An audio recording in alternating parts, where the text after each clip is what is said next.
Magandang araw! Narito muli tayo upang pag-aralan ang asignaturang Mother Tongue. Pagbibigay reaksyon o opinyon.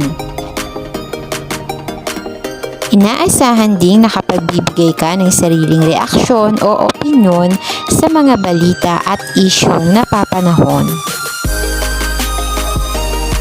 Mula sa mga nilalaman ng balita at pagtalakay sa mga issue ay maaari kang makabuo ng sariling kaisipan, reaksyon o opinyon.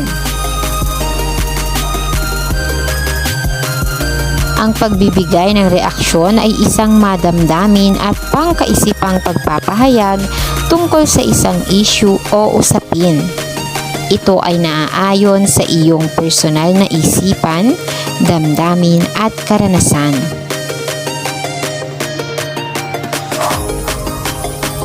Ang iyong reaksyon ay maaaring pagsang-ayon o pagsalungat sa isyung pinag-uusapan.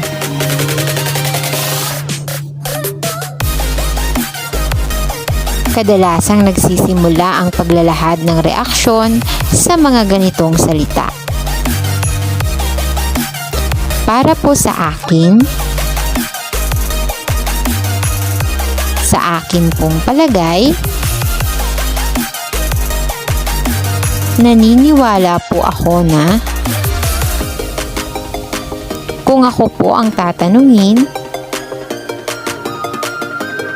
ang opinyon o saloobin ko po tungkol dito ay matatandaan na may mga pahayag na ginagamit sa alinman sa dalawang uri ng reaksyon iyong ibibigay. Ang mga ito ay pagsang-ayon. Sumasang-ayon po ako. Tama at mabuti po iyan dahil ganoon din po ang aking naiisip. At sa pagsalungat naman, narito ang mga salitang maaaring gamitin sa pagbibigay ng reaksyon. Paumanhin po, ngunit ikinalulungkot ko po, subalit kaiba po sa iyong pananaw. Narito ang ilang mga bagay na dapat isaalang-alang sa pagbibigay ng reaksyon o palagay at sariling opinyon. Palawakin pa ang kaalaman ukol sa issue. Piliing mabuti ang mga salitang gagamitin.